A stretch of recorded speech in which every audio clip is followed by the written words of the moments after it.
স্ত্রীকে কষ্ট দিলে দুনিয়াতেই 4টি শাস্তি আল্লাহ তাআলা তার আমলনামায় লিখে দেন, দুনিয়াতেই আল্লাহ তাআলা তার উপরে 4টি আযাব নাজিল করে দেন। এজন্য স্ত্রীর সাথে সবসময় ভালো ব্যবহার করার চেষ্টা করবেন।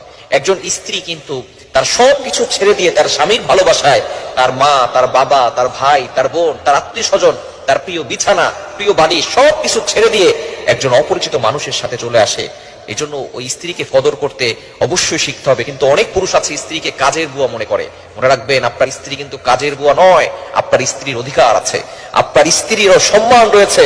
অনেক স্বামী আছে স্ত্রীকে রেসপেক্ট দিয়ে কথা বলে না। এই জন্য অবশ্যই এই বিষয়গুলো খেয়াল করা দরকার। আল্লাহ তাআলা নিজেই পবিত্র কোরআনুল কারীমের ভিতরে বলে দিয়েছেন, 4 নম্বর পারার 20 নম্বর পৃষ্ঠার 3 নম্বর লাইন, সূরা নিসায় 19 নম্বর আয়াতে আল্লাহ বলছেন, ওয়াআশিরুহুন্না বিল মারুফ, you treat your wives well, তোমরা তোমাদের স্ত্রীদের সাথে ভালো ব্যবহার করো, স্ত্রীদের সাথে কখনো খারাপ ব্যবহার করবেন না। যারা স্ত্রীকে কষ্ট দেয়, স্ত্রীকে আঘাত করে, স্ত্রীকে মারধর করে, তারা কিন্তু মূলত পুরুষ নয়, তারা হচ্ছে কাপুরুষ। নবীজি সাল্লাল্লাহু আলাইহি সাল্লামের 11 জন স্ত্রী ছিল, তিনি কখনো কোনো স্ত্রীর উপর আঘাত করেন নাই। তিনি এমন কোন রিওয়ায়াত পাওয়া যায় না যে নবীজি সাল্লাল্লাহু আলাইহি সাল্লাম কখনো তার স্ত্রীর উপর আঘাত করেছেন। সুতরাং স্ত্রীদের সাথে ভালো ব্যবহার করবেন। যারা স্ত্রীকে কষ্ট দেয় তাদের জীবনে 4টি বিপদ, 4টি আযাব চলে আসে।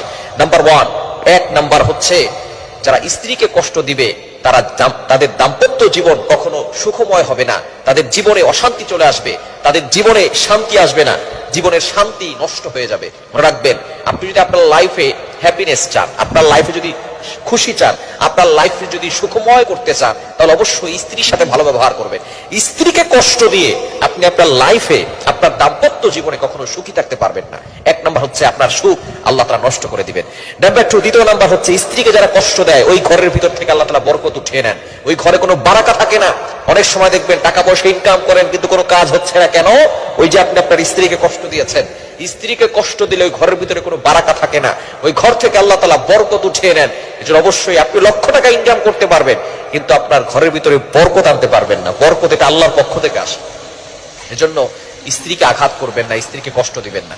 নাম্বার 3 নাম্বার যে আযাব আপনার উপর চলে আসবে, যে বিপদ আপনার উপর চলে আসবে, সেটা হচ্ছে স্ত্রীকে কষ্ট দিয়ে আপনি ইবাদতে